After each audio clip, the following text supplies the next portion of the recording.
Hello everybody and welcome to Super League Live, Bangkok 2025, the first ever edition of Super League Live in partner with MRE Uno, Project Prime Time. Joining me today will be Sean Ard, and a new special guest today will be Brad as well. He decided to pop in. And we'll also have some D2 chip contenders as we will discuss D2, and of course, a little bit of how Super League is run. Of course, it is a unique process with Super League. There is a lot of special events, special things we do for Super League, and we are trying something new. This is the first ever edition of the show. Before we get to the window capture, what was the inspiration behind this? Well, the inspiration pretty much was me wanting to try something a little bit different. I've always seen game day shows. We go into the scene there, and I always like to throw a little bit of extra live elements because it is Super League. It is that time of year, so I do look forward to presenting it. But without further ado, I want to introduce my two colleagues today.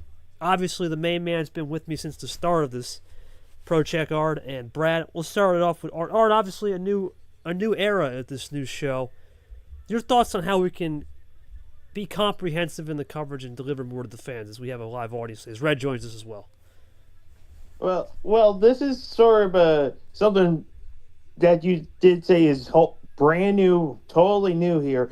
We have never done something like this, but it's a great way to give people an inside viewership of what is going on with the whole Super League process. And we are getting around that time where Super League is soon going to begin. And so this is going to be a lot of fun just so everyone can be able to know the ins and outs on all things with Super League. Brad, your thoughts on this, man? Obviously, we have done podcasts. We have done still life shows, as I call them. But this is a little bit different. This is more of an interactive show, and we're trying to really broaden the horizons. Your thoughts on this show and what to expect? Yeah, I think the show is a great opportunity to do something different. Look at Super League from a different angle, and I'm excited for it. I appreciate that, Brad. Let's get into the first topic, which will be our operations of Super League. Now, for those of you who don't know how the league works, it's 5 regular season tournaments. Obviously, that could change. There are some rumblings of that. But 5 regular season tournaments, and it's a group of 64 players for the top division.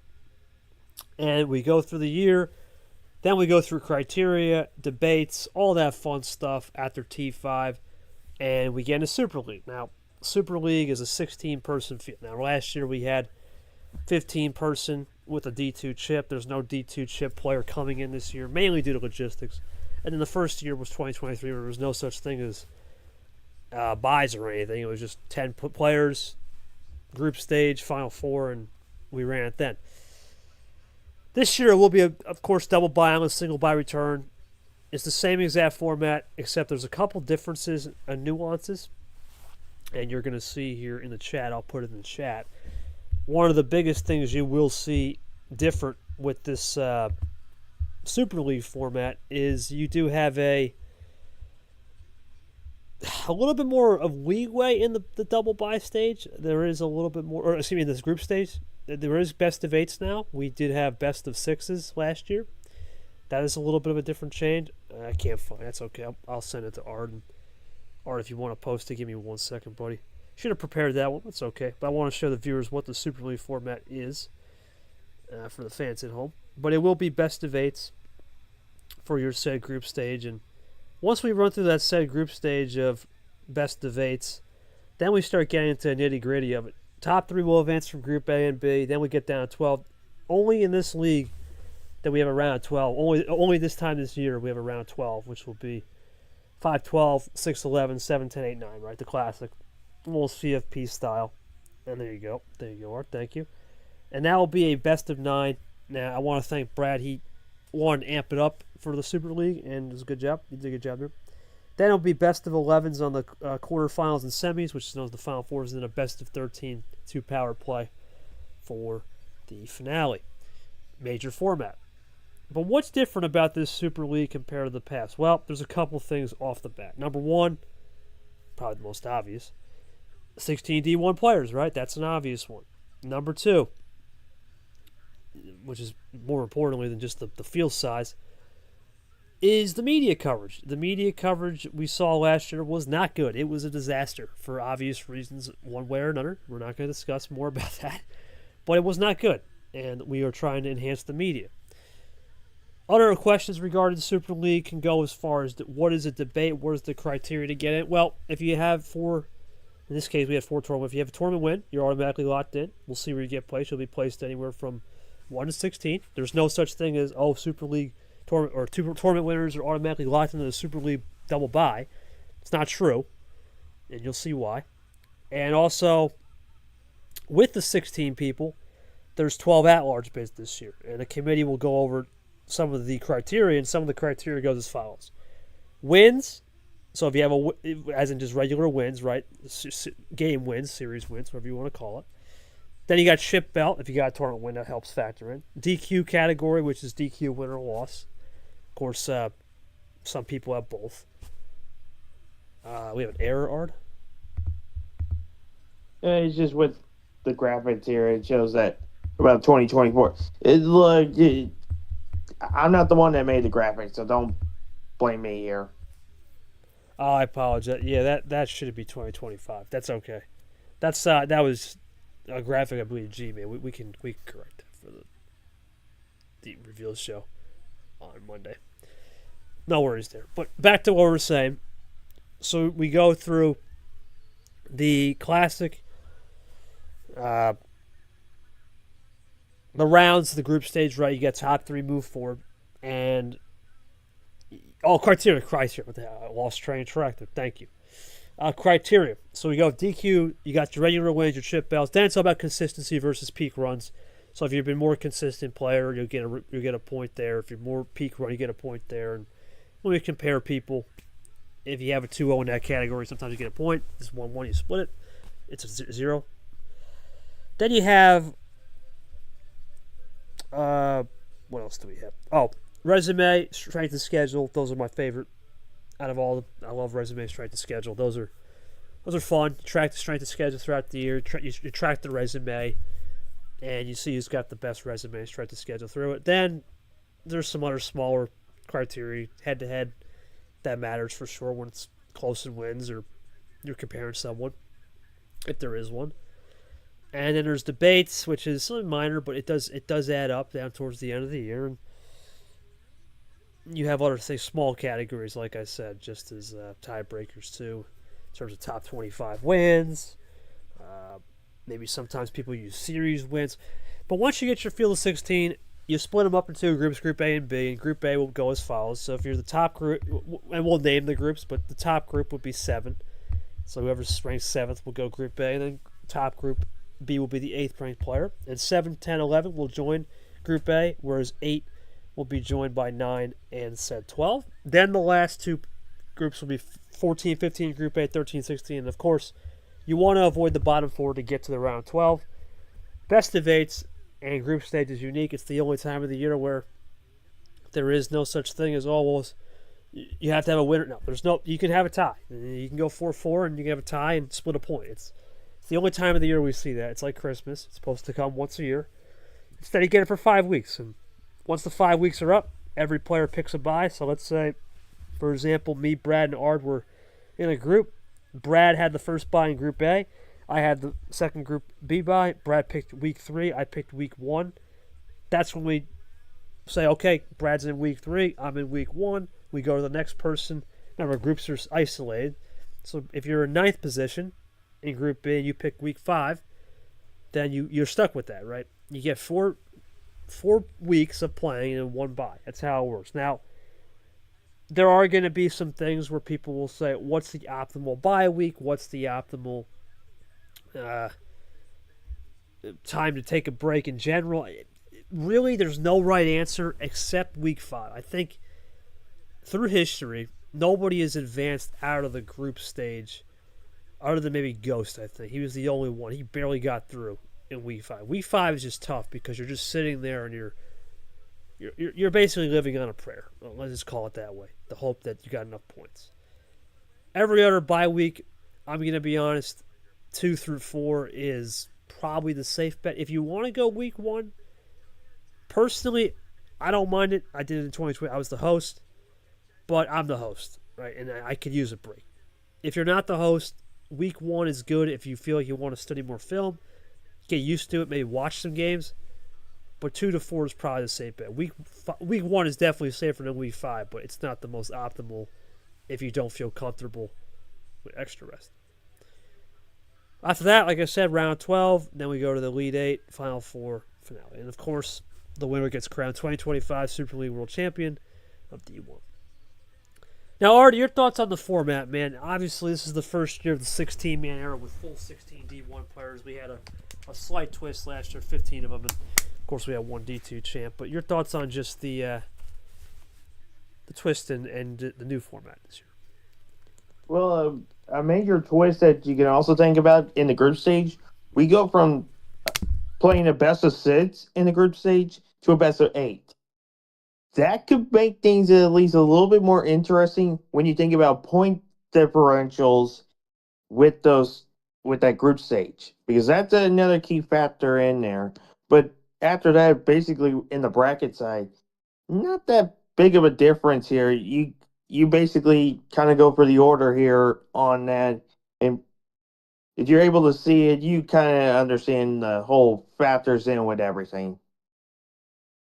Brad, your thoughts on this? Obviously, you created a lot of what we see right now with the longer games in the group in the round stages, right? The elimination stage. But the best of 8 was something we all kind of agree we need more games. Your thoughts on that? Yeah, most of this format is the same as last year. I think the best of 8 in the group stage is going to be the biggest we see. So that means there's one extra game you have to win. So you have to win 5 out of 8 games to get the series win here. That's going to make it a lot more interesting. Also, you have to win 4 games to just get a draw, which is a lot more. Remember, we're playing all 8 games no matter what. So, like, it's going to be 8 games. There's going to be a lot. It's a lot of Uno to play. Yeah, and a lot of people, hey Brett, a best of 7 is what we normally typically do in round 1 here, and you have an extra game. But in reality, you have the extra game, you're not even guaranteed to win. It's a point system. How the point system works is when you win a game, you get 3 points. Now, how you win matters, believe it or not. If you win 5-3, that's only a +2 in GD. If you win 6-2, that's a +4. You go 7-1, that's a +6. We have seen sweeps. But the only difference is if you go an 8-0 sweep, which would be insane. We did see last year 2 6-0s, but if you go 8-0, that's a +8 in GD. You get a +8 in GD off the bat, and you can have 6 points. You're going to be really sitting well. So that's the difference in the D1 format. It's a lot more intense. It's a lot more point shaving in a sense. You got to know how to play the system a little bit. You got to know who your competitors are. You say that, but we had someone do 6 in a row last year. So it's possible. Anything's possible up here, man. It's very low for sure this year, and you'll see why we revealed the field, but you can never doubt anybody in this league. It's incredible to think that a lot of people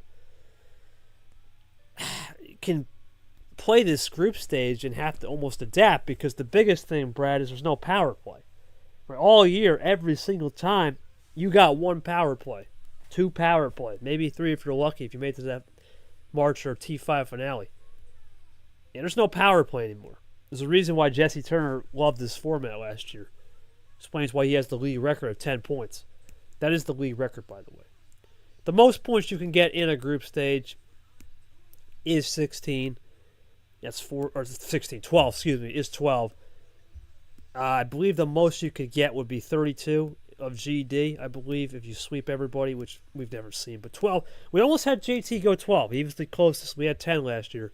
The average points to get in with the top 3 format is about 4.5. So about 5 points, roughly 4.5, 5 points is what you need just to get in.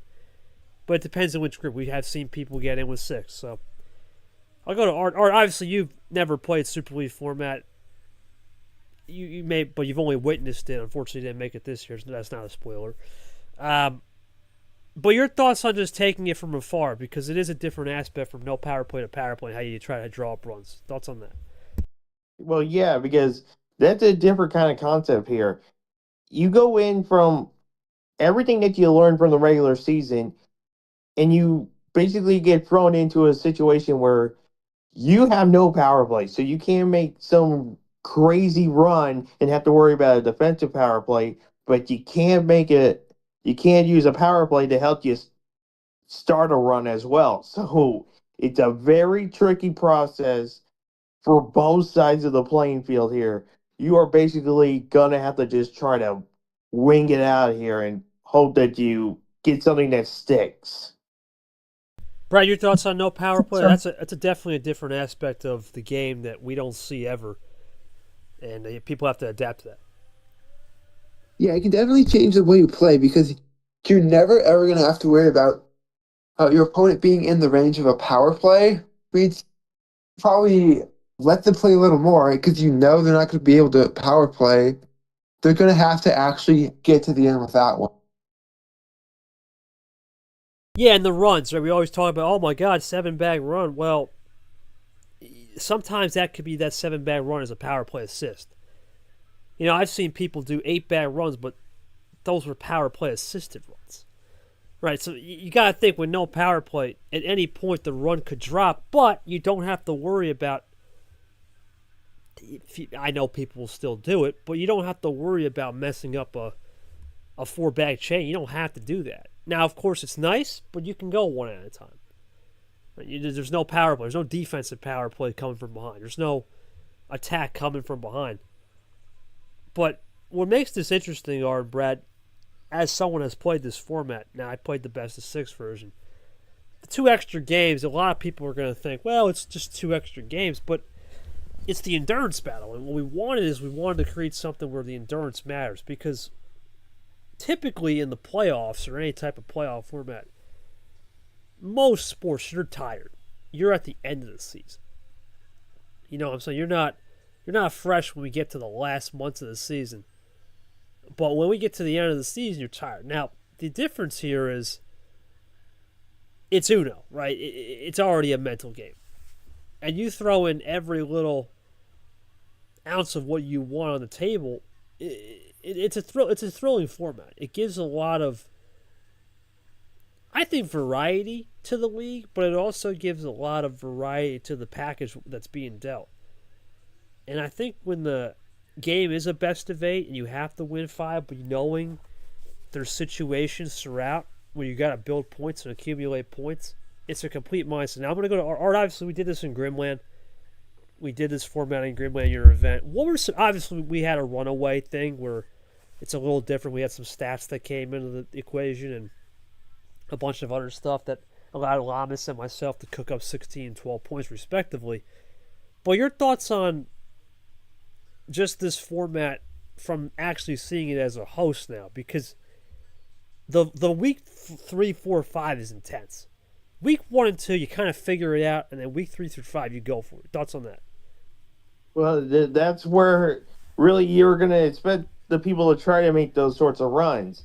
Yeah, like you get the starting blocks in weeks 1 and 2, but weeks 3 through 5 is going to be where people are going to try to make those desperate sort of moves to get the right amount of points to get into the actual bracket side of the tournament, really. Brad, you played this. You didn't play this format. You played someone in this format, though. Remember, you played Ghost last year, and you said it was very hard to win. You had to stretch. Do you believe in momentum? Do you think there is a momentum theory playing more reps versus somebody on a single and double buy? Your thoughts on the reps you can get if you can advance, and the fact of the matter is you had more reps in the spot that's still new and fresh. Yeah, I think there is definitely an aspect. So, like, personally, my first game in the bracket, 'cause I had a bye last year, it was against Ghost. He was on a run. Like, he was playing really well. I just barely escaped him because I, like, won the last 2 games, but he was beating me at the start of the series. I had to turn it around. Yeah, it's ridiculous to think about this hard, but when you had that momentum, look at Jesse Turner. Let's look at him run. 10 points. I am going to say last year there was some extenuating circumstances. We did get to the end of the year where we started playing in late November, those bracket stage games in December. And let's face it, JT had a slight advantage, mainly because, think about it, he had a really good group stage. He beat Nam. Then he took care of Cap, who's kind of checked out. Really just got the best to appear. And then he almost won Super League against Ashley, but Ashley just had his number. I'm just going to say this right now. I think last year, especially with the new bot, the fact that it matters was fresh. It was the first time seeing it.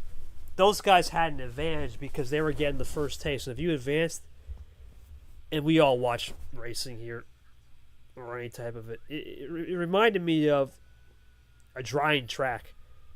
It was wet at the start, but those guys that advanced, they had a feel of the conditions. It was a mixed condition type thing. And once they got a feel of those mixed conditions, they were often miles ahead. Now, of course, only JT and I believe JT was the only one that made it to the finale and Final Four out of that group stage. Because Brad, I believe you made it on a single bye. Ashley was a double bye, which asterisk to that because we'll never know with Chomik.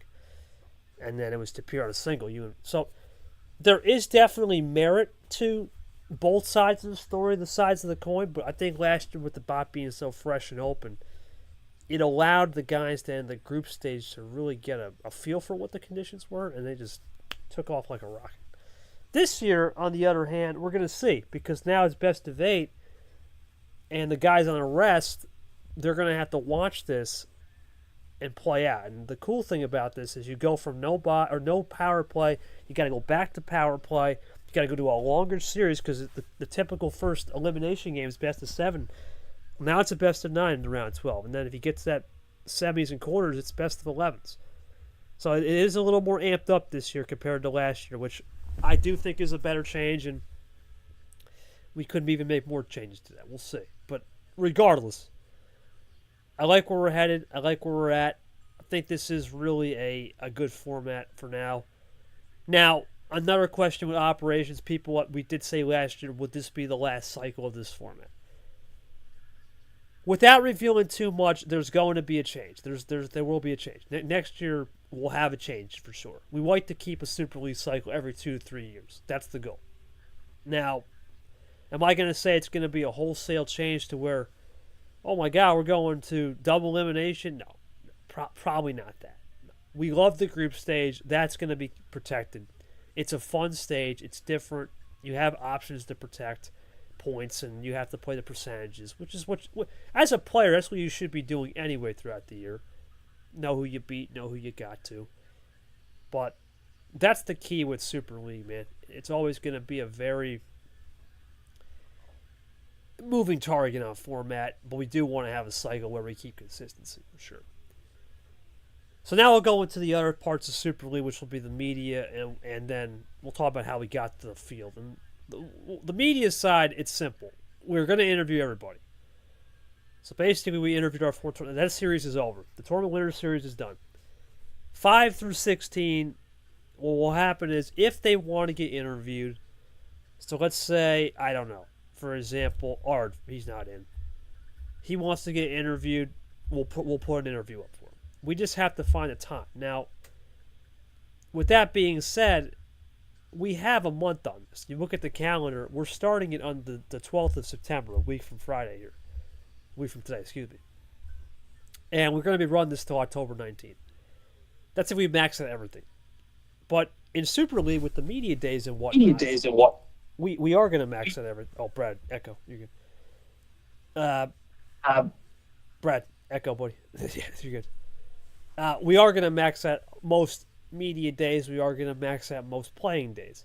So expect it to actually finish up on October 19th, believe it or not. October 18th. October 18th. Expected to finish around that weekend of the 16th through 18th. That's going to be confirmed. There's no way we're not going to, quote unquote, be more, I guess, lenient on it. We're going to give the full package to the front. What's up, Taco? Appreciate you joining in. So that's how the media works. Now, the media team, which we'll talk about when we interview Cody Smart real quick. the media team will send questions to those who don't want to get involved with speaking, and whoever that 8 or whatever, let's just say 8 people for the hell of it, don't want to do an interview in person or on the stage, then we do that. Now this new stuff, this live show, interactive. This is fun. We don't know what's going to happen. This is a completely different concept. Most of these live shows will be done, I'm going to say 90% of them will be done in the nighttime. We will have some day shows. There will be some, like today's an example, day show. But most of them are at night, 6, 7 o'clock, the prime time usual suspect. I don't know what that, sorry about that. Looking forward to all this new live interactive shows, though, because if you think about this, we're trying to put on the best performance for our fans. We're trying to put on the best performance for the players so they feel at home and comfortable. And I'm going to go to Ard here. Ard, what do you think the impact of media training is? Because I think the fact that we're trying to make this like a pro sports league and a professional environment, it gives a little bit more of a feel for real life. These guys ever need media training too. So your thoughts on the media side? Yeah, and it's gonna create more opportunities to allow people to not not sort of give out their own sort of expressions and anything, but kind of allow people to hear some interesting things, especially when we did the whole interviews with the tournament winners, and now going into the Super League. This is going to be where a lot of interesting news stories are going to come out in full focus, really. Brian, your thoughts on the media, Kai? I know you've been one of the big proponents of trying new things, and especially with this.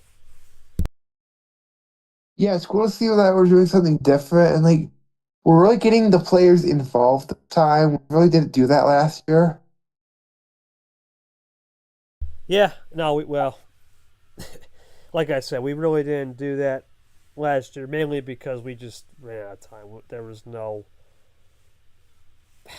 just no time. We were barking up the wrong tree last year, and this year we finished the year in August, and expect that to be a very similar time frame on the calendar for most years, and we get done probably even earlier. I don't even think we'll finish October 18th next year for everything. I think we're going to even try to get that done first week of October potentially. So, and make it a longer Super League, right? Have a little more time to build out the things. Now, the debates and the criteria of the committee, I won't go into that too much, but there is a lot that we still have to learn. There are some things we'll learn on quad system, strength of schedule, what people think. There's a lot of commission members. 8 people make lists. It's a lot. So there are things we can learn on that. But back to the media side, we'll have these live shows. We'll have these interviews. We will have exclusive coverage. Now, I will say this. I want the chat to hear about this. We are looking into this. It's not confirmed yet. But I know how we do those stream games, and after the game is over, right? The stream is over, and we're done. We see you later. But we're looking into potentially doing post-game shows. Now, I'm going to say this much. It's not going to be what you see on Amazon Prime or what you see on a sports channel, 2-hour long, post-game or an hour. I don't think it's going to be that long. But what we want to do is we want to have a post-game show or some type of post-day recap. It'd be Super League Live, but it'd be a post-day recap that we could bring into the reg season as well. I do think having live daily... Now, and I'm not saying there's nothing wrong with the podcast. The podcast is a great place to spew out information and do what we got to do, right? I love the pod. It's great. But at the same time, the problem is the scheduling on that is very hard because it has to align with me and G's schedule. And a lot of times it just doesn't align. And we have to really make unusual decisions on that. This is more spontaneous. It's more random. But if we can do it, where we can have daily recap shows, and Ard's a really good host, me and his schedule align more because, ironically, he's got a little more free time now, and yes, I may not have the most free time, but I can make things work for now. And with that being said, if we do it, if we do well with that, and we do have a little success with the post game shows and this, you could see next year we would have post game shows because we will make some changes to the league on stream keys and whatnot. So keep an eye out for that. We'll see if we get post game shows. We already got the almost like a pre-game show with this, a Super League live show, interactive show. We're gonna step it up, and we'll talk more about other things with the media stuff as well. Or your thoughts on the post game show potential, and I'll get at the question to Brad as well. We'll start Ard. Well, this is something that has been kind of starting to get towards the works, and really, this thing we wanted to try to give something that fans could be sort of taking a good step on looking at here. And if we could try to make this in and get it into a post game format to sort of recap stuff, it's going to be a lot better quality and give people a lot more variety with our with a media presence than just the normal typical. We have tournaments, we have like a reveal show, we have the games happen, and then that's it. It's going to be a lot more creativity as well to give everyone sort of more excitement than just the usual stuff. Chat, let me know what you think about that. Let me know. Feel free to comment your thoughts on that potential post game show. We'll go to Brad here. Yeah, I think a post game show is just the natural step of what's next. Like, we don't really have that. Post games right now are just a few minutes of interviews and stuff. But I think it'd be so much more, especially with the group stage in Super League, recapping all the games at once and like going forward through all the scenarios for the next week. That could be really interesting. Yeah, and I think that's what we look for. We would probably aim towards every game's. You can't. The one thing about group stage, I will say, if we have a day one, there's 3 games. There's the next day, 1 game. We're probably not going to do a post game show on day one. It just makes no sense, right? The last game needs to be played. Same thing with if we do regular tournaments and we had those crazy 5-pack, 6-pack days. We're probably going to have to look at that and say, okay, is it approachable, right? Are you going to do a post-game show after a 6-game day at 11 o'clock at night? No. But you get a break in the action. Let's say you have a 7-day round 1, and day 4 is just nothing's going on. And how many times have we seen this, Brad and Ard, where, oh my God, the first 3 days of the window, we got 17 games. Out of 24, day 4 is nothing. There's 1 game. And I think that's where we can improve on. We can have a mid report, almost like a mid-round report, and say, okay, here's where we're at. Bring up players and really do it. And that now, this is all in the works. This is what I said. After we got the advisor stuff, after we got all the nitty-gritty done, right, the what do you call it? The refs, the commentary, the streamers, the stats. Just want to make sure I got that all right. Got all the established people down. All that was left really was just amp the media coverage up. And unfortunately, we didn't do that this year. We kind of left into that. We looked into sub-strategy. But are your thoughts on that of expand that for next season as well? Yeah, and that's going to be a good thing as well because yes, the media coverage hasn't been like the top thing that's been great, but if we can start to ramp that up, a lot more creativity is going to be done, not just here with these sort of live shows, but also with how stuff happens in the server with the media department. Brad, your thoughts on potentially doing that for the reg season? I know that's been a talking point. Brad?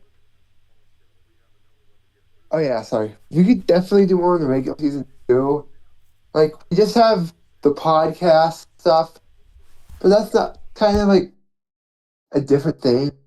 This would be more like immediate and like just for where we are right now. Yeah, the podcast is great. We'll still continue it, I'm sure, but there's going to be definitely more variations of media because we. Oh, No. Brad, the echo again. You good, buddy? There's definitely different variations of media. There's definitely different variations of ways to expand. So what else is there left to really discuss about Super League? Well, not really much left to talk about with Super League. At that point, you get towards the end of the media cycle with it. We'll have these live shows. We'll look at the post-game shows. There's no pre-game. We're never going to do a pre-game show. It's kind of silly right before a stream. If anything, we would have week 1 predictions or Super League predictions, for example. We would have it the day before or before the round starts. The goal is to really just get a lot of media coverage so you guys can get prepared and used to a professional environment, and it'll teach you in life, hey, this is important. Media training is important. It isn't boring. It's important. Because in life, you have to go through that at certain points. And even if you don't, it's always good to almost feel like a professional. So we'll expect it'll be a very busy season on the media front next year. All right, that's it for Super League operations. We're going to get to, real quick, Ard, anything I missed or anything you want to add, go ahead. It's your show at the end of the day. Well, really, with the whole operations thing, it might seem like a huge process, but when you finally get down into all the sort of things with like who gets where and all that, it is extensive, but it is always manageable once it's all figured out. All right, well, that's what it's all about. It's all about understanding and really just trying new things. That's the whole point of this. When it comes to media, it's the one department where you can try things. You can't try much in the stats department. There's only so much you can really do. And with all due respect to the ref department, you can't really try much there. It's just whoever's there is there. But the one department you can really, really make it happen, and it's the media, because you can be so interactive and crazy with. So, hence why we're going to go crazy. All right, so let's go to the D2 Championship contender side of this. Now, the format's always weird. It's a little strange because the top 4 in the regular season will get promoted. Now, that would have been Cody Smart, Red, Mihail, and Mark, right? Then it's 5 through 12 and an LCQ. Most of the championship so far has been smooth, I would say. There has been some contenders that we want to interview. We got 4 of them here today. But the thing I noticed about down there and what I've seen so far, and Taco said it best, it's developing your plan A through Z and recycling it. And he'll talk more about that. I remember him saying that back in Tournament 2. Tournament 2, Tournament 3, it was that post-break. We had a little conversation about that in late May, June. And he's right. Because when you get up to D1, and when you get up to the top echelon, everyone knows how to play A to Z. And then they'll recycle it. We'll start playing A again. And do the same thing again. It's not easy up here. Everyone knows it. It's a different environment. The stream packs are different. There's more streams, especially in the reg season. There's more media coverage. There's more hype. There's more characters. It's a lot. It's a completely different world. I know people. It's just. What's the difference? The formats are different in Super League versus D2 Chip. So what I want to do here is I want to bring every one of these guys up stage, and I want to see what their experience was like. So we'll start it off from left to right. Let's begin with. Let's bring up Talk. Let's bring him up. Ard, do the honors. All right. We'll get him up here and see what he says. And what I want to do is I want to do a skit here. Just every player, we'll give him, I don't know, maybe 10 minutes. We'll give him 10 minutes. We'll ask him some questions, and we'll go from there. Oh, boy. He's typing well. Gotcha. Well, all right, then let's go to, all right, then we'll go from left. We'll go from Ard to Taco. We'll go to Luke. Let's bring Luke up.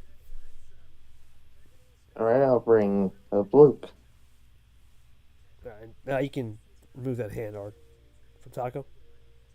There you go. Thank you, buddy. Look, what's going on, brother? It's KT, Ard, and Brad. You're on Super League Live 2025, the BKK. I want to know your experience, man. Before we even get into the D2 chip, obviously you won the Flurry. We all know your story of that massive run. You know, you've been one of the most active and fans of this league. You've had some great ideas in the past. I've always been appreciative of your analytical mind and your takes, your tell it like it is takes. What are you looking forward to, man?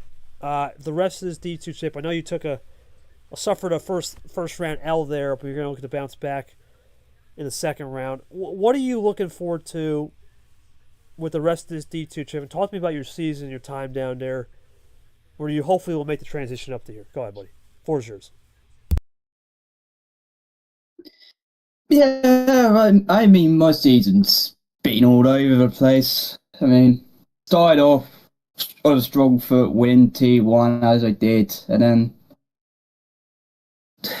I guess you could say I got unlucky at times with some of my losses in T2 and suffering a Game 7 loss in T4, which potentially could have cost me a place in top 4 if I won that match. I could have potentially gone on and gone 4th seed, and then, yeah.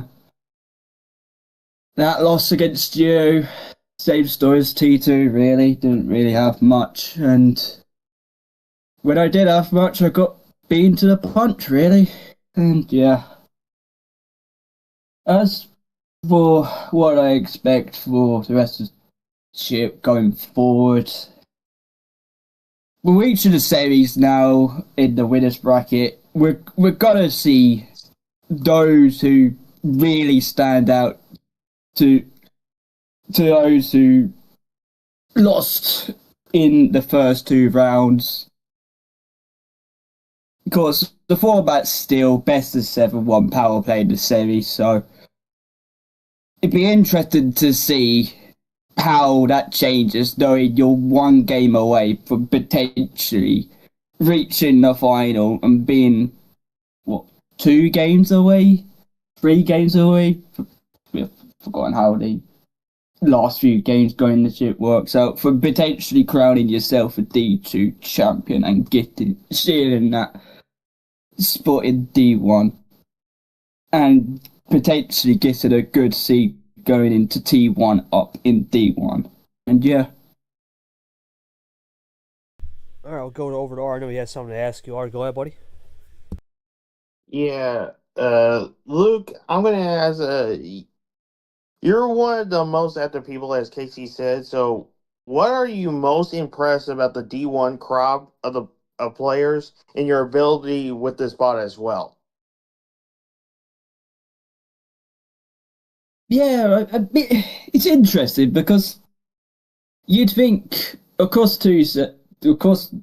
both leagues, you'd see a load of different skill levels. That's a guarantee. Comparing D2 to D1. What's interesting about D1 is how mentally on it you have to be to win games at times. You need to be basically 95% every time you enter a match, because you're always facing a new opponent, different tricks to stop your momentum, whether it's via a power play, whether it's defensive moves, using ammo. You always have to be on it. You can't slack off in D1 compared to times in D2 in early rounds and such. And yeah.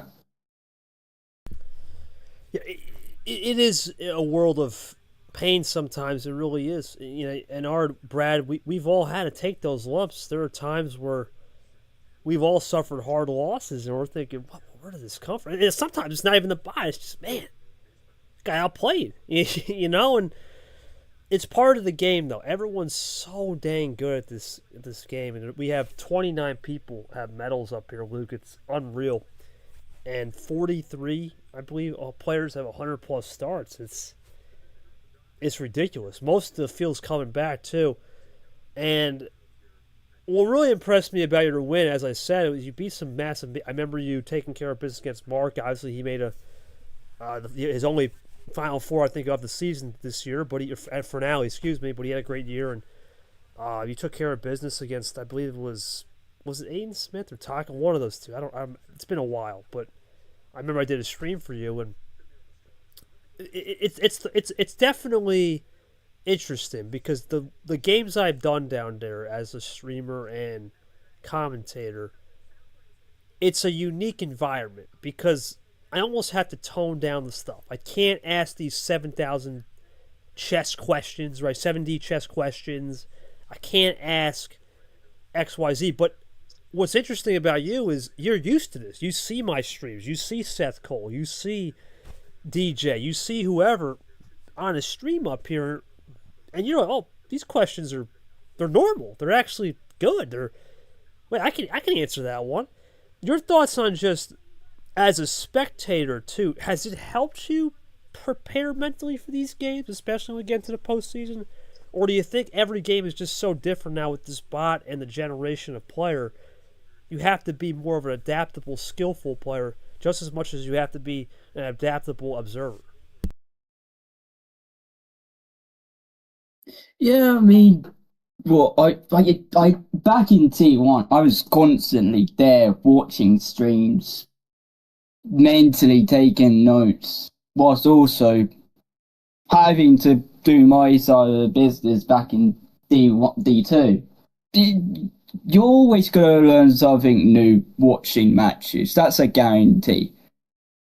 The question is it's all going on mentally sitting there watching it in a stream in BC, just lurking in the game chat. The question is can you adapt it to your game style so that it can help you get wins during matches?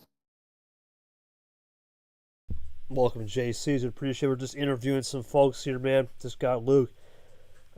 Brad, do you have any question to Luke, buddy? I don't want to leave you out. You got anything for Luke you want to say or anything? Let me know, buddy. I don't really have anything else. It's not been so. Oh, I got you, Brad. No problem. So I'll keep it going. I do want to give Luke his time here. I only gave him 5 minutes. I want to give him at least 5 more minutes.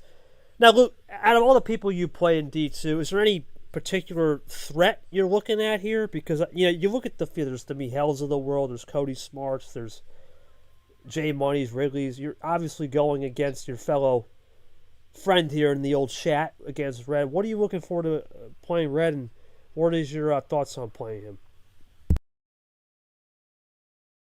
Yeah, I mean, I said it in my interview thing back before this chip started. I wanted to play Red, not because he's one of the top guys in the chip, of course, being the fourth seeded. We've had, for some weird reason, me and Red have struggled to come across each other in different leagues.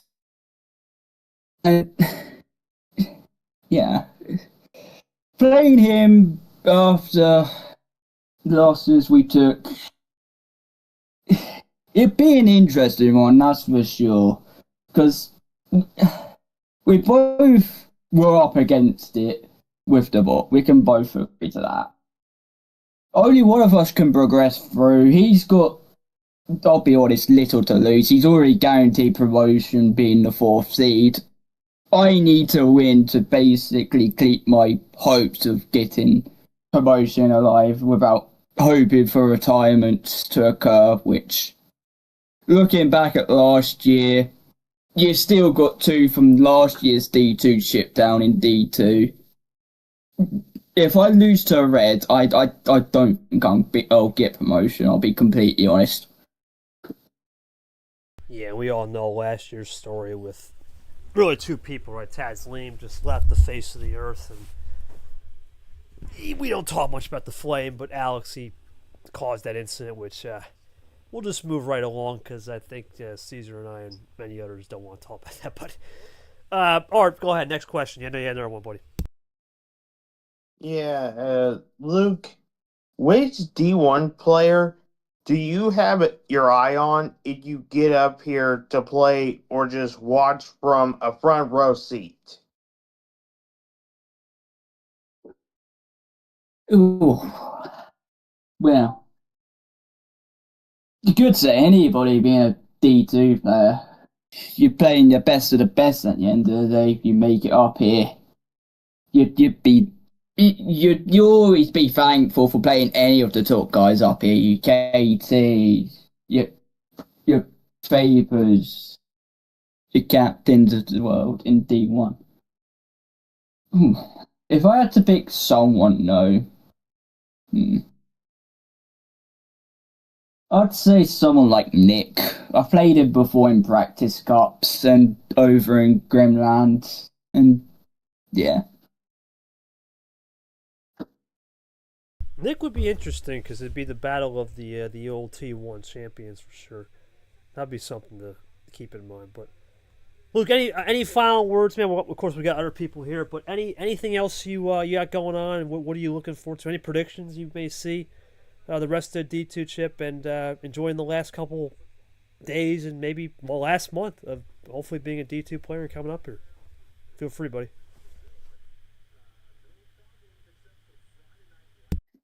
Yeah, I mean, with the D2 chip going to the end soon, if I had to make a prediction, let's see. The Ferrari match won't go the full 2 games. The winner it'll just be the one best of 9 game in the finale. And yeah. No resetter, basically, no grand reset, I believe. So, yeah, no grand. I got you. No, as much as I want to believe in some of the people in the losers bracket, with who's left in the winners bracket, if Michael makes it to the final, you're gonna hope for an off day with him. If you're gonna, yeah. Michael, if I had to pick someone to win the whole chip, it'd be Michael. Go with a simple option there, and yeah. Not a bad bet right there. The guy won a lot. you win 2 championships or 2 tournaments back to back. That's a safe bet, Ard. I think it's a safe bet. Hopefully we can get him in here. I did text him. I like to get him in here, but regardless, whatever time we get, we'll definitely have an interview with him next year, I'm sure, or before the season starts in 2026 February, as he'll be guaranteed up here. Luke, it's been a pleasure, brother. We're going to interview some of your fellow colleagues here and fellow players in D2, beginning next with Red. Thank you so much, my man. And from the bottom of my heart, if you do get up here, man, we cannot wait to have you here. You're a great guy, great friend of the program. Much blessings, my man. Thank you for always being with us, my friend. Appreciate you. All right. Pro Checker. Feel free. Okay, no. All right. We'll go to Cody Smart. Let's go to Cody Smart. Art, take care. Luke, if you want to stay up here, all good, man. We don't kick nobody. Actually, no. Never mind. We are live. I'll get Cody Smart up here. Hold on. How do I invite him? There we go. It's good, Yoshi.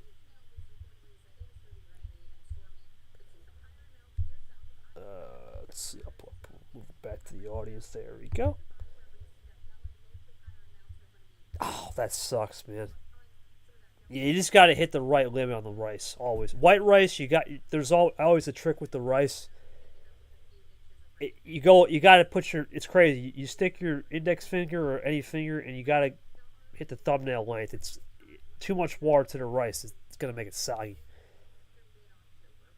We're covering. We already covered most of the Super League operations. Now we're just going over some D2 chip players. We're just gonna interview them. Cody Smart, welcome to the program, man. Feel free to introduce yourself real quick. Go ahead, buddy. Hey, everyone. Yep, I'm your guy that basically does a lot of the media around here. Pretty much nothing too much special.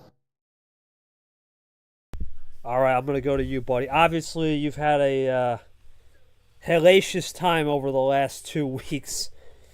We're not going to go too in depth on that, but what are your goals this upcoming match here against Evan, and try and just almost be scot free and get out of there? Your thoughts on that?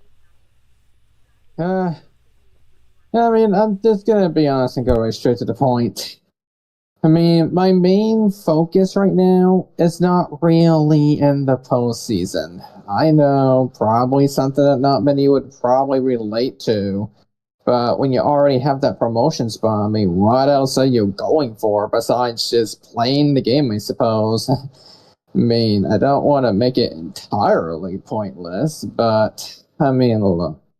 Long story short, I was practically 5 to 10%, but I'll admit, whenever you look at D1, yeah, players are like 5 to 10% in practice, and sometimes even us D2 players can't even get anywhere close to beat them, and I'm sure we're going to go over that at some point. Now, Cody Smart, obviously, we all know you have your story of the media department, right, helping us out a lot. What are you impressed by the D1 crop players, and what are you impressed by just the fact that the coverage of this league, because you're one of the few guys that gets into it straight up and says, hey, I'm going to write posts. What are you impressed by the organization and the coverage of what we got going on here? Yeah, I mean, I'm really happy that I actually be able to get out there and just cover as many matches as I possibly can. I mean, not only me, but my team whenever they come around from time to time. I'm happy we're able to cover as much as we do over there in D1. I mean, the competition is certainly elevated over there, especially with the parity that has been wreaking havoc in nearly every tournament in D1, and maybe some of D2. So I'm looking forward to see how that pretty much works out in Super League, see if we have some crazy upsets here and there in the group stage, and maybe towards the end we might find a champion that maybe nobody might have predicted. All right, Ard, you got a cue. Let's do it. Never mind, he's busy. All right, that's all right. He did have a cue ready to go. We did have a little pre-cue, but that's okay. I'll ask you later. If I have to, I'll ask it for him. I do have the pre-show notes. But I'll ask this question then, Cody Smart. You know, you talk about the upset winner, the art of the upset. You never know what's happening. Do you feel as a player you've had to go to the extremes with this bot? Do you think the fact that this bot is still fresh and new, and compared to the old bot where you had a couple good cards and it was over? I mean, you lost a heartbreaker the other day with those 3+4s, and it's not easy to swallow. What have you learned on this bot, and what are you continuing to learn as it continues to adapt and evolve compared to, let's say, 2024, where you were just fresh off the boat? Really, I didn't have any time to really reflect game by game at that aspect. The only thing I could really think about in any relevance is all the lessons that people learn in D1. I mean, look, you may have a god deck, and that might be true. And probably like 19 out of 20 times or 99 out of 100 times, you practically have the game won. But there could be one certain card on your opponents that basically unravels everything. And that's where the 1 in 100 comes into play. This 1 in 20, whichever small possibility it is. Next thing you know, they force you to go on the long game, and that's where you're going to try to start your plan B, C, D, etc., and hoping that you find another good path to not only go for the win, but close down the gap in the process to winning. So, I mean, if it's in any relevance to what I have seen, I would say that you always got to have a plan B, a plan C. It's what we've been talking about here earlier in the show. So I want to say that. I mean, I really don't have any personal impact right now because I'm just trying to like unravel anything else that happened. So I'm probably not going to go into great detail. We don't need to go into that, man. It's the past. It's the past. What are some other... I'll just ask Guards pretty cute. He's a little busy right now. He wanted to know, what are some goals off the table you look to improve on before the new season next year? Because obviously there are some personal improvement goals you want to always strive for. What are some goals you're looking at? Yeah. Well, first of all, I mean, obviously, try to do anything I can to improve the media department. I know I'm one dude, and I know I basically post like at least every other day, if not so many days a week. But of course, while you're this one person, and 60% of the time you're basically a one-man army, you basically try to think of multiple things, which include but not limited to how to engage with everybody else on the team. That's for starters. So instead of working on myself, I'm basically working on my team. So going into next season, something I feel like that could help improve the media department is the team chemistry. Where is it? Because we've had some sparks.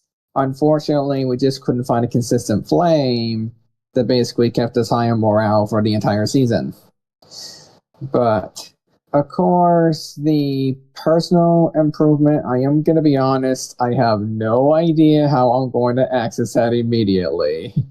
I've been thinking about it for years, and I still, I'm not in a position where I can just go for it at this point. There's other things I have to consider, which includes financial factors, so just that I bring that out there. Well, I'm going to give you the last word. I've got some other people to go to. But your final thoughts on this D2 chip, your match with Evan tonight, and what are you looking forward to? As you will be promoted up here because I believe you finished top 4 in the regular season. So you will see you up here in February. But your final thoughts here as your last month as a D2 player comes to a close. Go ahead. Yeah, I mean, frankly, after all the stakes that I have looked into with this D2 championship, there isn't that much to fight for. I mean, all besides a trophy in the end, and which trophies are always nice to get. I will not be devaluing that by any way or form. But, at the end of the day, you just gotta look at your successes rather than your failures and see what sticked and what didn't, because over these last few weeks, I haven't been thinking as a D2 player at all. Ever since the end of just this July, I've been thinking about how can I improve as a D1 player rather than a D2 player. And I just want to have this extra time to think of a plan while everybody else is stuck in the D2 championship, focusing on trying to end their careers instead of transitioning to promotion like I have. I have that distinct advantage, so why not take advantage of it? Well, we look forward to that, man. I think with a little bit of patience and persistence, you'll definitely get to where you want to be next year. And Red, I'm sure Cody Smart's aware of the anger control and the aspect he needs to work. Believe me. Oh my goodness. He literally just saw that comment. Yeah, I'm sure he's aware of that, buddy. Don't worry. Hey, but you know what? It could be a mind game too. Never know. Psychological warfare. Jay Caesar. We always talk about that. I'm glad Caesar's here. We love a good psychological warfare. That's the one thing when you do get up here to everybody here.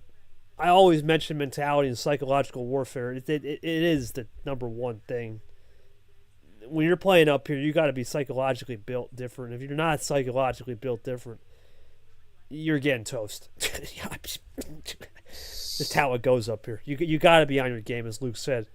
99%. Every play is 99%. And if you're not going 100% every game, you better be every play. Even that red 2, you think, what the heck? It's just a red 2. That can be a difference between winning and losing. It's crazy up here, man. It's a whole different ball game for sure. So appreciate you, my friend. Brad, you didn't have anything for Cody Smart, right? Did you have anything, or you wanted to add any questions? No, I got you. Ard, I think, is a little busy. Yeah, but psychological warfare is critical. We're not trying to get a sooner. Yeah, that's it. Yep. Anything, any playoff performance for sure. Absolutely. All right, Cody Smart. Appreciate you, man. Looking forward to doing some media. Yes, sir, Brad. Looking forward to seeing you doing some media work. We're going to have a lot of friends coming. 11 more people coming in, or 12 more people coming in as a at-large bid. We'll ask them questions too, as we start to ramp up media coverage. Cody Smart, ladies and gentlemen, appreciate you, my friend. Thank you. Thank you. All right, we'll move him to the audience. Next up will be Red. Red, are you ready? Or Taco? Whoever. I don't know. Either one. Who wants to go first?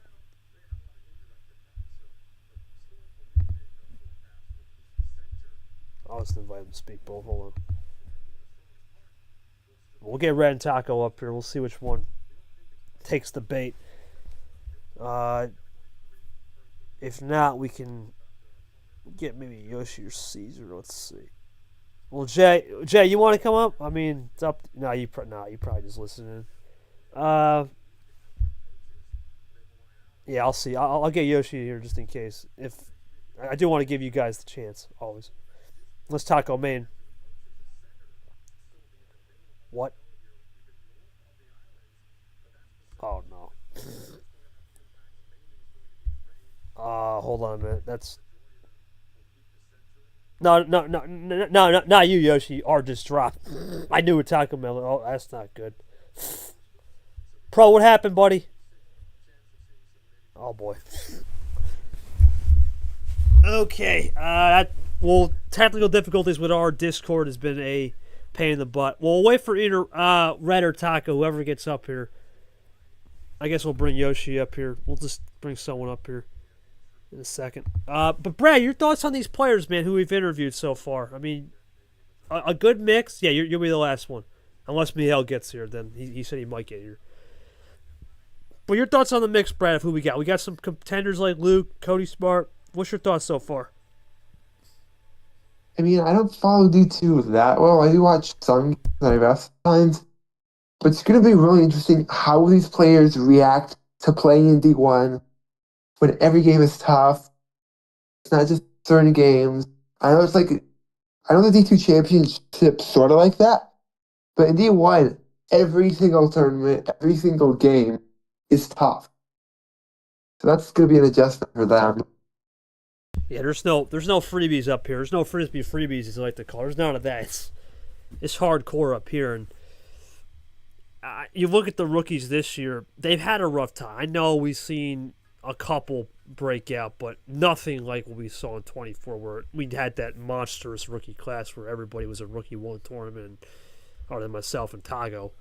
But those rookies now have blossomed to utter league legends, league masters, league vets, novice. So they've all dispersed. These rookies coming up, or this current rookie group, a lot of them, they're only going to move up to maybe novice, right?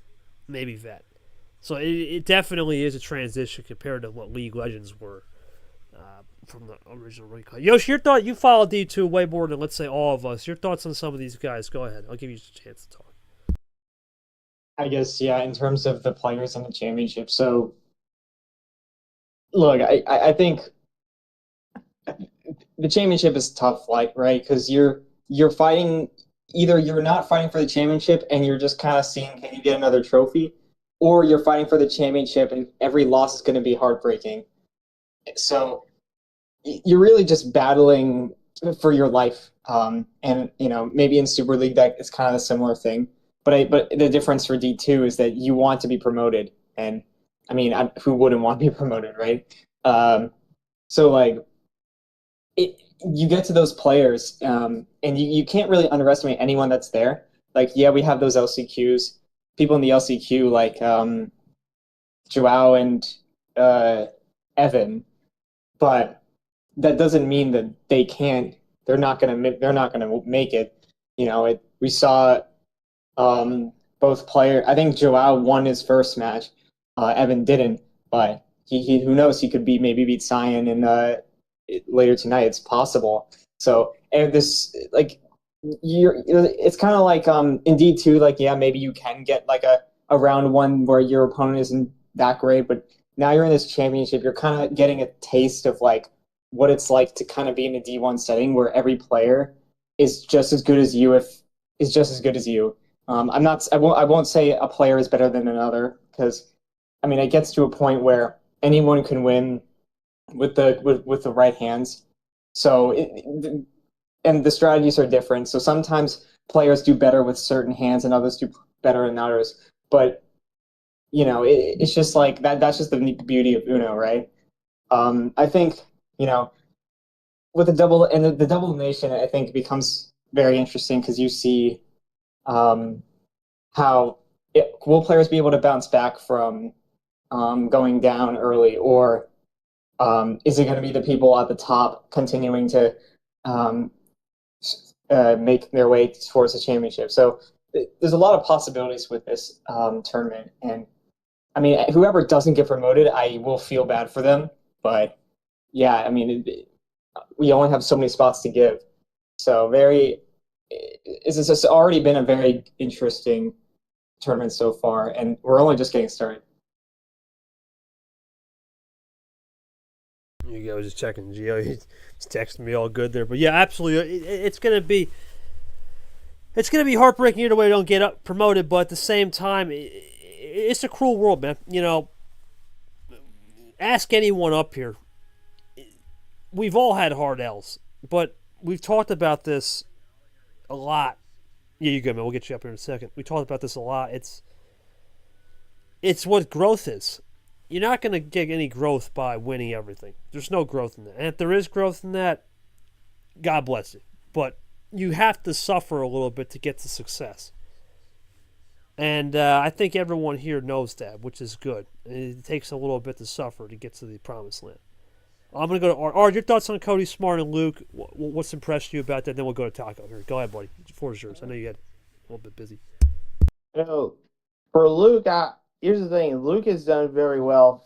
Even with the limited amount of stuff he's had, he's done very good. Cody Smart, same thing, besides maybe the little problems here and there of sometimes trying to keep composures. And look, composure is one of the difficult things about this league, that not everyone can keep themselves composed. And over time, people have been able to do it. And look, it's not going to, everyone has their tough moments at times. But in due time, everyone is able to learn better from it. All right, let's bring up Taco. Ard, do the honors. Appreciate those words. Let's get him up here. We'll also get Jay Caesar up here a little bit later. Taco, you're on Super League Live, BKK 2025, operations of SL, and some D2 chip contenders. Feel free to introduce yourself, my friend, to the fans at home. Go ahead, my man.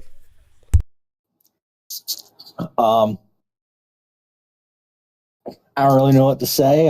From the great state of Mississippi, I believe I'm the 7 seed in the tournament. It might be the 8 seed. I didn't really pay too much attention. All I saw is that I made it in, and I'm content with it. Lost in my first matchup against Ridley. Set 4-7 match. 4-3 match. Very disappointing, but it was a very entertaining match. I recommend it. Yes, I am the 9 seed. 9, 8, 7. It's Potato, it's all the same. It's not I'm not an automatic bid. I got to work my way towards it, and I got to try to earn a promotion like everyone else.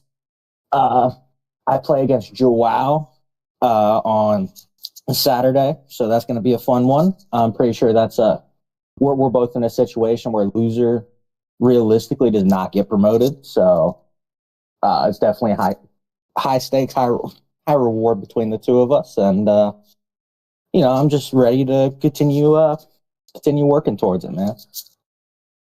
Yeah, it's always a grind, my friend. Obviously, I do remember streaming one of your games. It was back in March or February. Yeah. Yeah. What's the evolution of, let's say, early season Taco when you first joined the league to now? What's some of the improvements you've made on this bot, and as well as your gameplay? Well, I think the biggest thing, and I started to really pay attention to it about midway through. Well, not midway through. It was right at the end of last season when I was entering the LCQ, and I didn't end up playing my match due to personal reasons that I won't really get into. But my plan was, I finally started to understand just the importance of how like card counting and making sure like, okay, we know how much of X has been played. You need to focus your strategy around making Y work, and you have to look at the past variables to actually execute that strategy.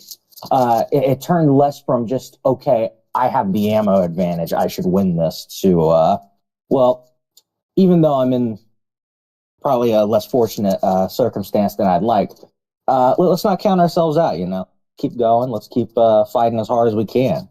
And knowing just that little gap. And that's that was caused a great deal by the new bot, by the fact that you can check card history and all that now.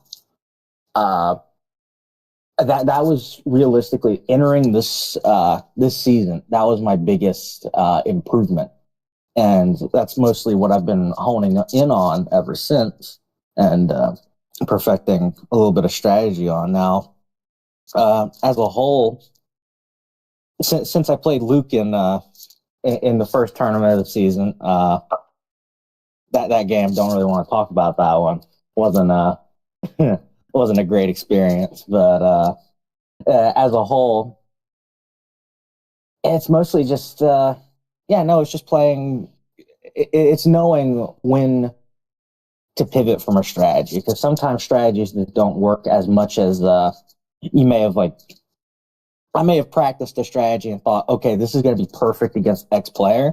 You don't know if that player is going to have changed their strategy going into the game and completely hard countered what you just spent all your time learning. So you need to be able to pivot on the fly, and I think that's what I've tried to improve upon the most this season. It's all about that pivot point, man. There's always going to be that pivot point of execution. You think you have the center, the base setting, and then all of a sudden, flip of the switch, they figure out how to win on a 7-bagger. Where did that come from, right? And sometimes it's your own fault. You gave them that +6. You gave them that +8. Sometimes it's just the bot said, you know what, that person deserved a 7-bagger. But every game is different. There's no two games that are the same, and there's no two games that are going to ever be linear. Now with this bot, it's still a work in progress. It's still not even a year old, really. If you think about it, it's still fresh. So until we get to about 2-3 years into it, there's no one's going to hit the setup and run. Yeah, sure, you got Mihail winning, Torrent Vapors won a lot, but at the same time, they found a setup this year. Well, Vapor won't matter, he'll be retired, but they found the setup this year, and then for somebody else, someone new might hit the setup. Maybe we have a group like we had in 24 runs, so it's always evolving, which is great in the league. But we'll go to Ard. I know Ard got something to ask. Go ahead, big man. Pro checker.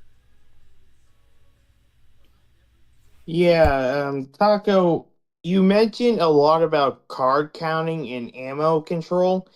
How do you adapt, especially when the card starts are lower, like 5 through 8?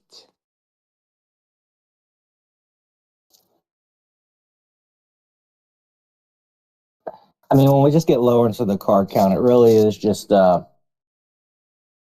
it's just checking. You need to know what type of ammo you have and realistically what your best strategy is to make it to the finish. And you need to make sure that your opponent, I don't want to go too much into my personal strategy because I do have my do or die coming up very, very shortly. But, I need to make sure when I look at the total card count, is there a path that is realistic where I can win without a major risk of my opponent getting a 3 or 4 bag to go ahead and top it off? Or do I need to figure out how to stall this out and just try to get them to get more cards and hope that I can pull some magic out of the hat with a top deck? Top decks are hard, man, especially in 5 to 8. Brad, again, the mic, all good, man. But the top decks are hard with the 5 to 8. It's a luck of the game. It really is a luck of the draw. When you have 5 to 8 lower cards, you're living on a prayer. You're just hoping that something happens in your hand where you can get something cooking. Now, I will ask, man, you were the OG of saying this. I remember vividly, eclectically, back in April and May, and we talked about, the difference in D1 up here is that these guys can run the whole alphabet and run it again, and then when they run through the second time, they're not even burnt out. How are you going to have to try to adapt if you do get up here, or even if you just have to continue to watch in general from afar. How do you try to adapt to that, knowing that if it is indeed a promotion spot, everyone up here can play hours and hours and not even break a sweat? Thoughts on that?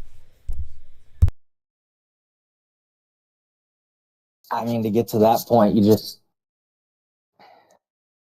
a whole different beast than what I'm normally dealing with, because no disrespect at all in this tournament. I've lost in multiple upsets this year. Shadowhunter and I believe Breath were the two that I lost to in round of 32 and the round of 16. So obviously, I've had some moments where maybe I should have done more preparation, but going to the D1, you're never going to have a match where you're like, okay, I can realistically, like, I can let off the gas and just kind of like, I don't want to, I mean, you can experiment. That'd definitely be possible as well. I wouldn't personally experiment in the middle of a match. I would do that in practice because that's the intention of it. But the difference between D2 and D1 is just like D1, the worst person in D1 is always going to be at the top of their game, regardless of whether or not you want to be as well.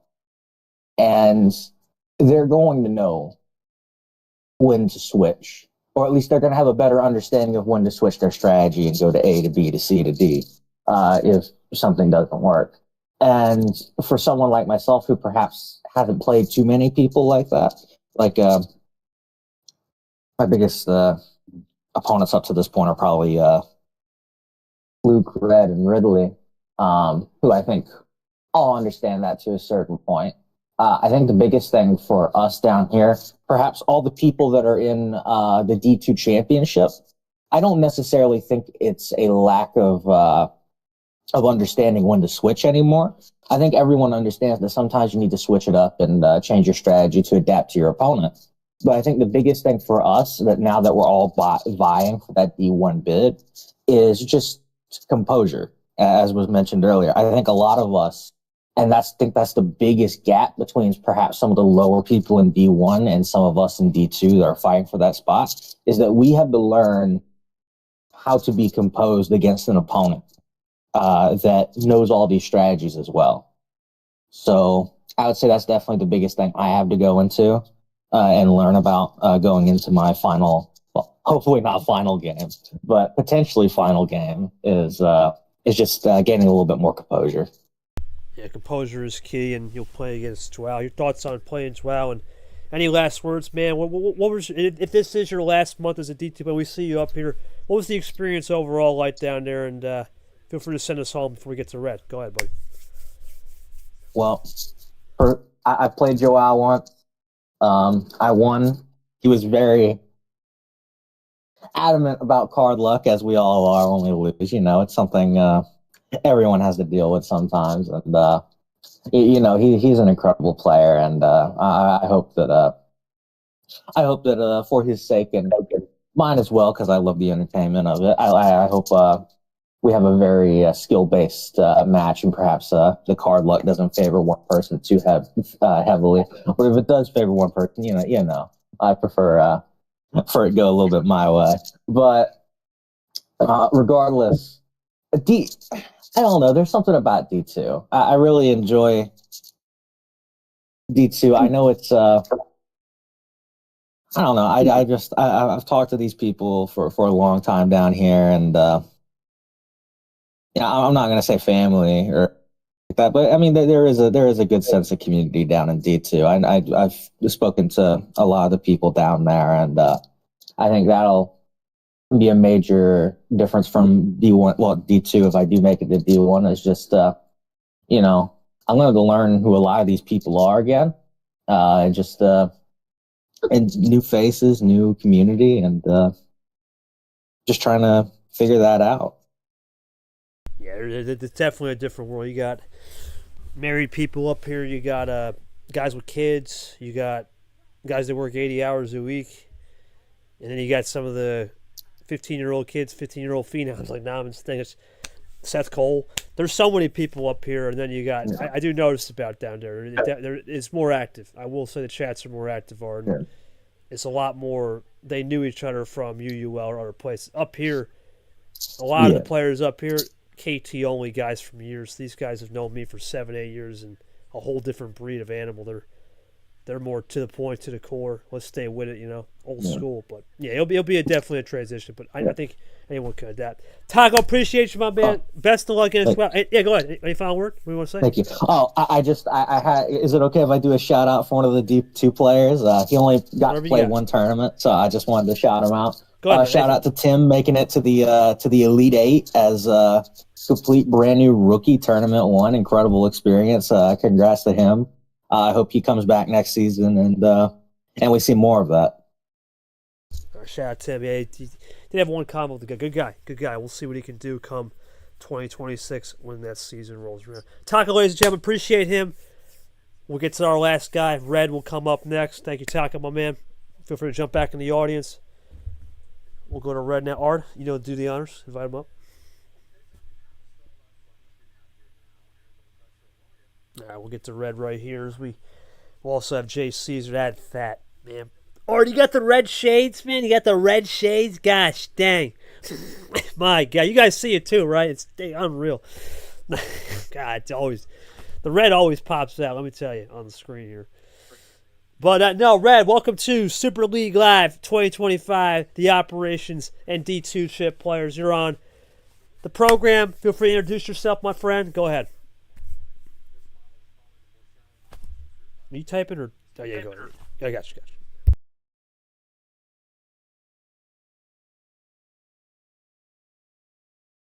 Red, you got us? Oh, you got me, right? Yeah, I got you. Oh, boy. Red, your mic? Is it on, buddy? Or you can't hear him, right? Chat, you can't hear him, right? Yeah, I don't hear him talking. Let me check that. I can't.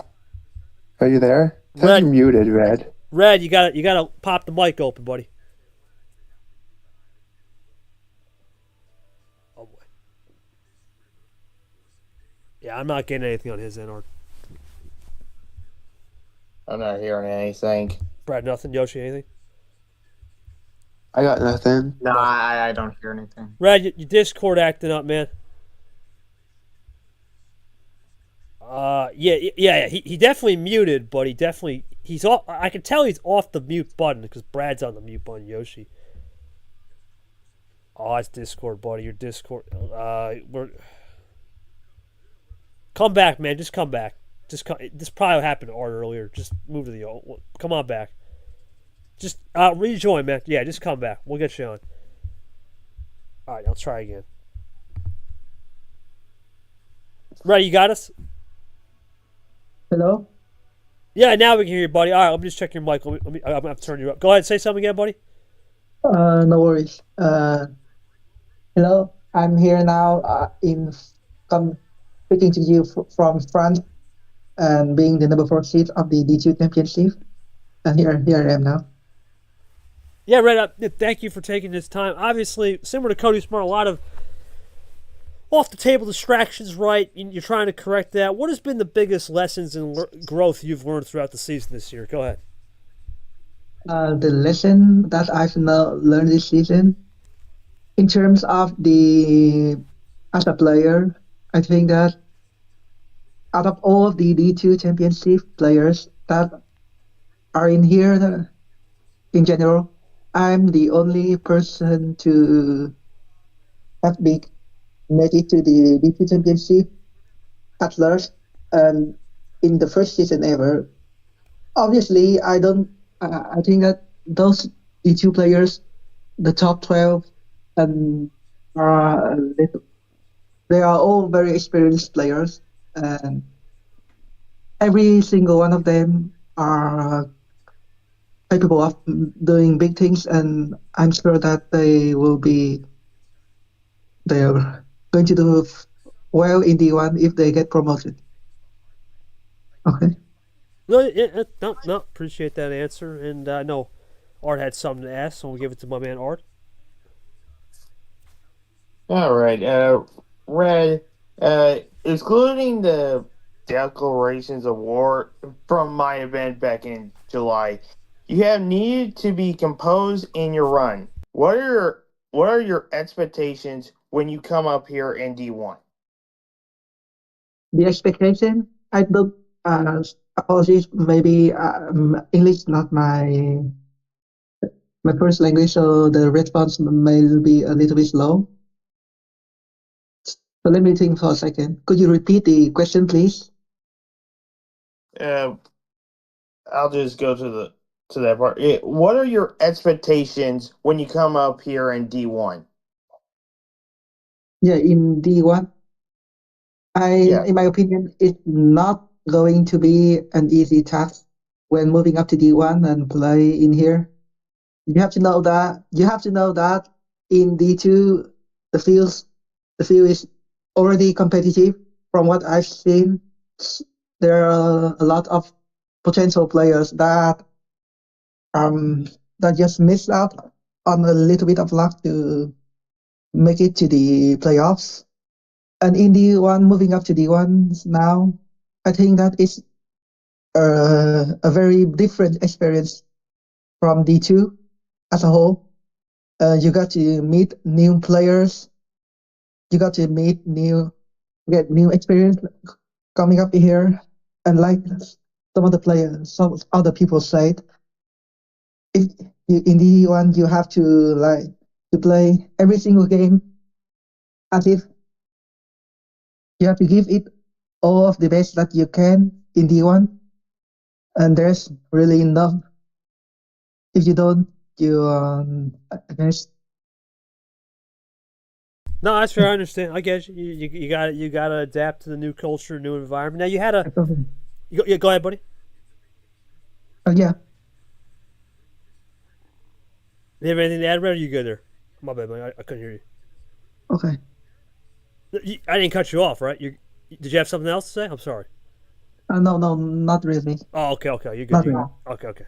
Yeah, tough loss to Pikachu, obviously, in 7. It took a little toll on you. How do you have to try to bounce back into your next match here coming up against Luke, as we aforementioned talked to earlier? I mean, after the Pikachu mask, I don't really have not anything to say besides saying that it is what it is.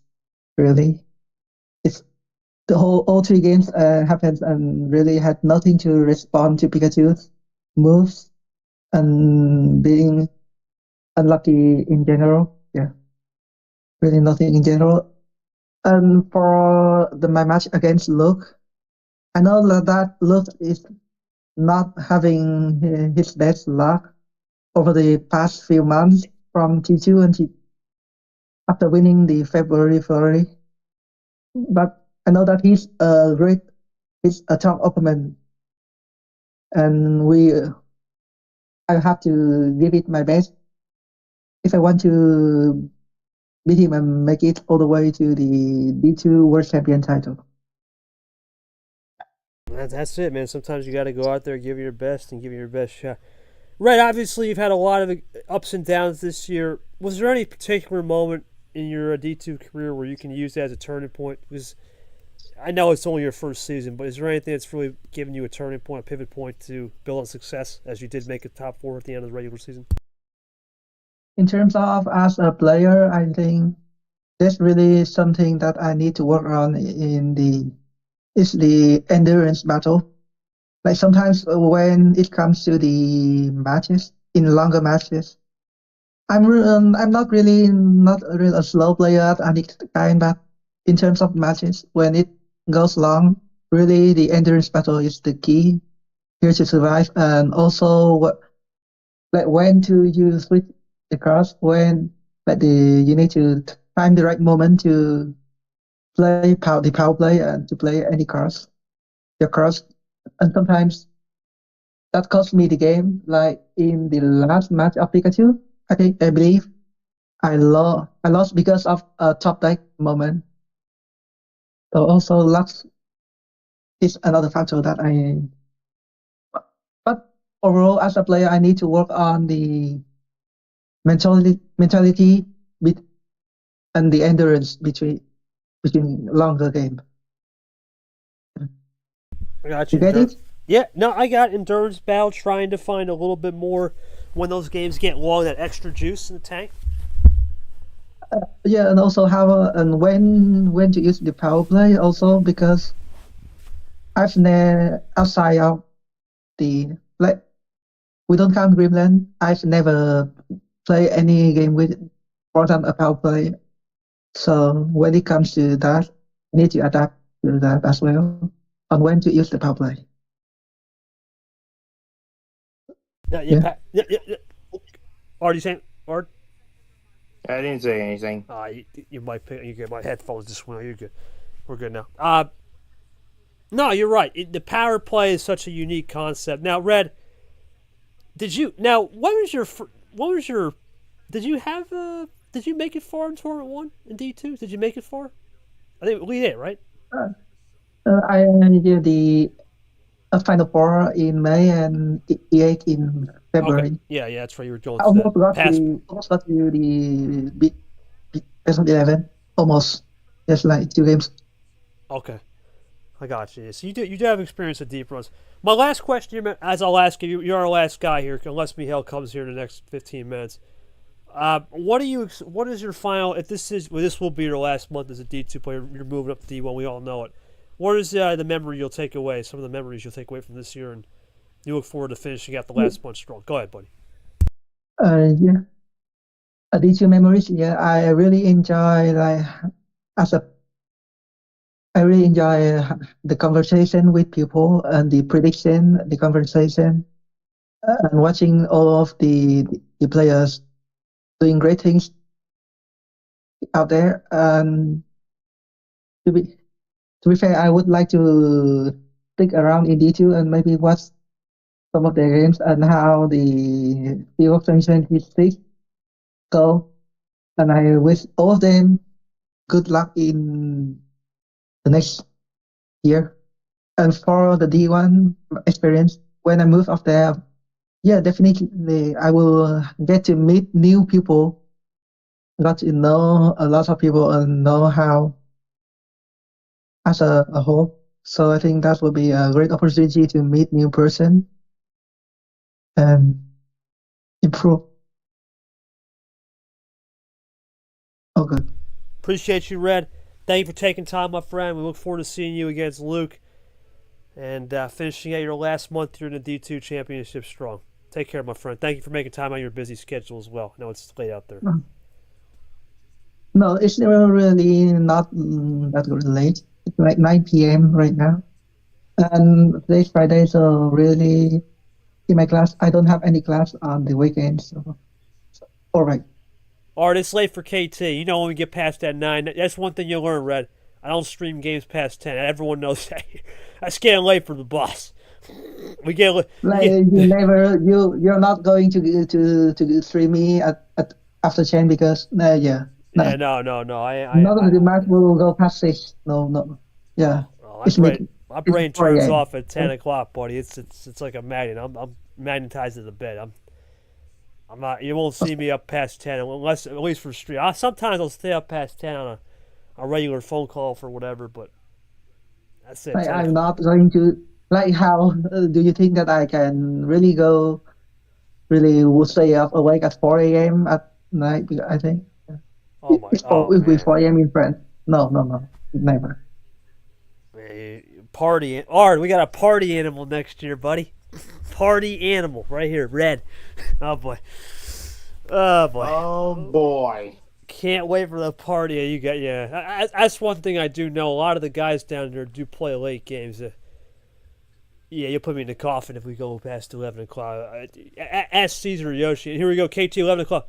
All right, KT, let's go. Yeah, I'm done. Yeah, I'm shit. Off to sleep. Yeah, can't do it. Can't do it. 9 o'clock's my limit to start a stream game. After that, I'm KO'd. Anyway, thank you, Red. Appreciate you, my man. We'll look forward to seeing you play. We're now going to bring up my main man, Jay Caesar. Thank you. On stage. Yeah, no problem, my friend. You're welcome. Merci. You're out there in French land out there. Merci beaucoup. All right, let's get Jay up here. Art, do the honors. Yeah, all right. All right, well, we'll get Jay up here. And, Art, your thoughts on all these 5 people well, 4 people plus, not just 4 people. What the hell am I saying? 4 people. Your thoughts on them? Yeah. No problem, Jay. All right. For the 4 people that we got the interview here from D2, that's some of the things that you, even if you are basically sort of only watching like D1 games, sometimes seeing what's going down there in D2, there's always something a little different on both ends of the spectrum. So it's kind of one of those unique aspects of this whole thing. Yeah, Yoshi, your thoughts on all these 4 people answering the questions here, Luke, Red Taco, as we get Jay on board. Your thoughts on their answers and what to expect when they do come up here, hope to come up here for some of them?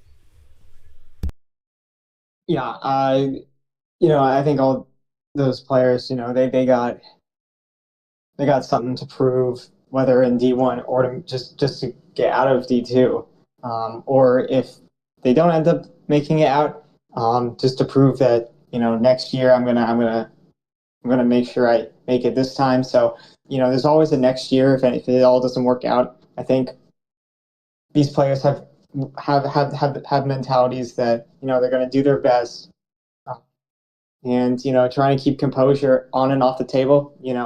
Making sure you don't get frustrated over losing a lot.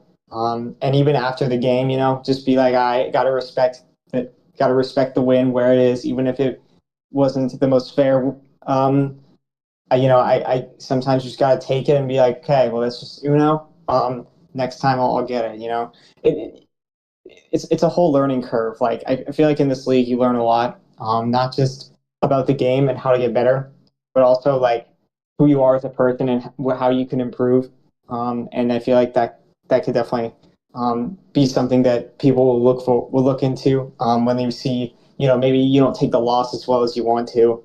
I think it's definitely frustrating, but at times, and it may be frustrating for some of these guys who end up going out. Ironically, a third of the D2 championship is going to be out in the first round, and it's crazy, but that's just the nature of it. I think I wish luck for everyone who's playing, and I feel like with everyone that talked, you got to appreciate that, getting the thoughts from players who don't get that opportunity often. So even if they don't promote, they at least got the opportunity to say their piece, and I think that's definitely a special thing for sure. Really appreciate the opportunity you guys gave for them. Yeah, I wanted to do that for the fans. Brad, your thoughts on these 4 answers before we get to Jay?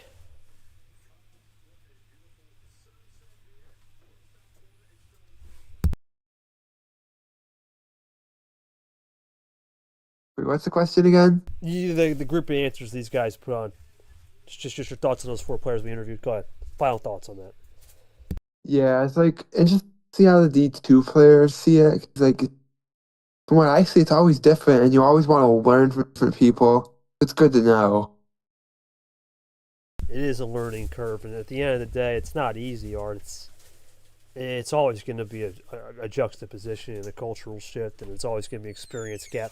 There's no linear equation to this, and I want to get Jay in here. Jay, are you typing real quick? Or are you going to speak?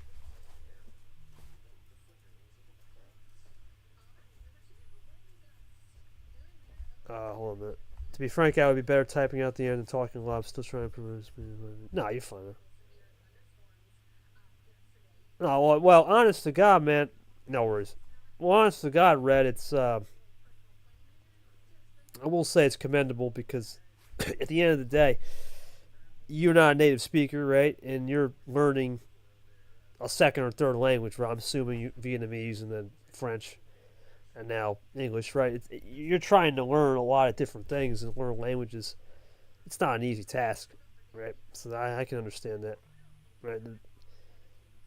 Everyone's got to go through difficult situations and uncomfortable spots. So you learning 3 languages, we can understand it. Jay, your thoughts on everyone's answers? You can type it out. And what to expect from these group of 4? Cody Smart, Red, we know are coming up here Luke and Taco, obviously, still trying to get up. Your thoughts on all four? Obviously, we probably have seen all four at some point. Luke probably the most for the streams and whatnot. He comes up here like a savage every time, always taking notes, engineer level. But Art, I think this was good, man, for the first ever show as we wait for Caesar to type his answers. What's your thoughts on this format? I like where we're at. I think everybody did a good job today. Your thoughts on the format before we sign off here and come to a close? I think this is a great start to something that's going to be both enjoyable and exciting for the fans, especially as we are about to soon find out the road for 16 players in D1 as we begin to slowly get to the end of this whole season. Let's go to Yoshi. Yoshi, any thoughts on the Super League operations side? That's what the original topic was, and being at least involved in it in terms of a commission member. If you want to talk about that. Oh yeah, for Super League, it's definitely a responsibility. You have to you gotta, I guess part of it with making, getting your opinion on who you think should make the field and who you think shouldn't. I think something that's important. You can have strong opinions, but at the end of the day, you got to respect others' opinions as well. Making sure that everyone's heard, and we end up with a decision that ends up working out or ends up being the best compromise we can get. So I think the competitors in this season made it relatively difficult for us to pick, with at least the people on the bubble for sure. But I think that's definitely an aspect of it where you just make sure that when you're as a commission member, you are respected, but you have to respect others as well. So it's definitely there's definitely an importance in that. But I guess also with everything else, like once the Super League starts and whatnot, when we get to how we're going to operate that's definitely something where everyone's got to stay on top of things, make sure that we know what's going on. If a player is a little bit busy, we have to make sure we account for that. We have those just whatever we need to do to accommodate for players, and then also just making sure we update everything as needed. There's a lot of things we gotta focus on, especially the amount of things that KT does with all the write-ups and stuff. Like when you put other people to the task, it's like it's a lot more set. It's a lot easier said than done. But it takes time. But I think we'll operate it in a way that is as an exciting Super League as possible. So definitely looking forward to it. We're getting pretty close to the time, so we'll see how that goes. A week away from starting playing action. We'll have 3 days away or 4 days away, if you count today, from the reveal show. Well, I wish all the promoted players good luck on starting their D1 journey when February rolls around next year. This season proved 2024 was merely just the way out of the curve for the rookie class. It'll be interesting how they adapt to the tougher up here compared to 2025. Yeah, that's the thing we were just talking about, Jay. It's the rookie class this year. Now, let's put Em and Erica aside. They were not really rookies. They were just more back-end gunners, I guess you could say. They just couldn't compete the threshold of 3 tournaments.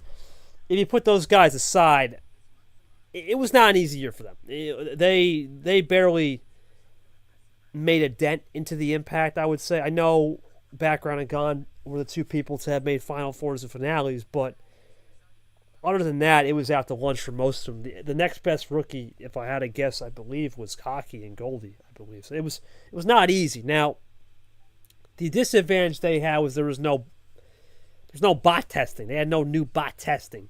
These guys have been now ingrained to the system with a new bot. That could close the gap. Is it confirmed? No. Will it happen? Not guaranteed. Will we know? Only one way to find out come January, February, when we start working on training and all the fun stuff at the start of 2026. Well, for myself, Ard, Brad, Caesar, Yoshi, Cody Smart, Luke, Red, Taco, Gio, who all popped in at some point and gone as well earlier for 10 seconds. Appreciate those guys making time, and we always end every program with our schedule. But before we do that, Ard, you get the final words. What were you impressed about today, about the format of this show, the interviewees? What's our final words from Ard? Go ahead, buddy. All I'm going to say is this is going to be a stretch of a lot of fun things.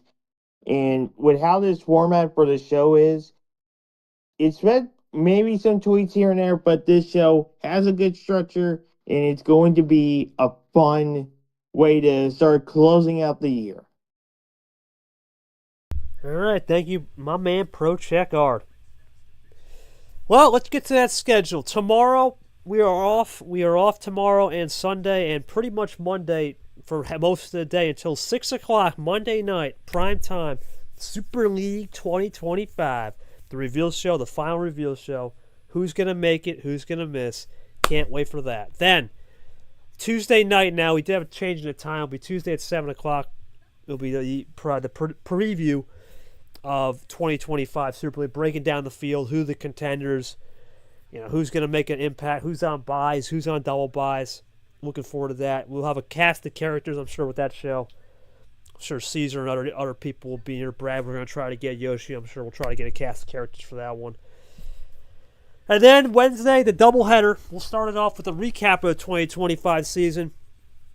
Yeah, looking forward to that. That'll be the people that missed out. A little bit about some memories of 2025 in the reg season. And then the big one, Ard and myself, and potentially Sanford as well, will be making predictions about week one, where people are going to line up for the biggest tournament of the year, Super League 2025, Bangkok, Thailand.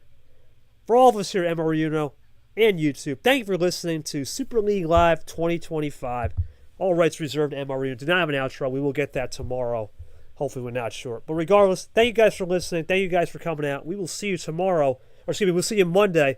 And you guys have a great weekend. Take the weekend off, because after this weekend, from September 8th through September 27th, that's right, folks, ladies and gentlemen, 20 straight days of coverage will begin from 19 out of 20 days, because there is that September 11th break.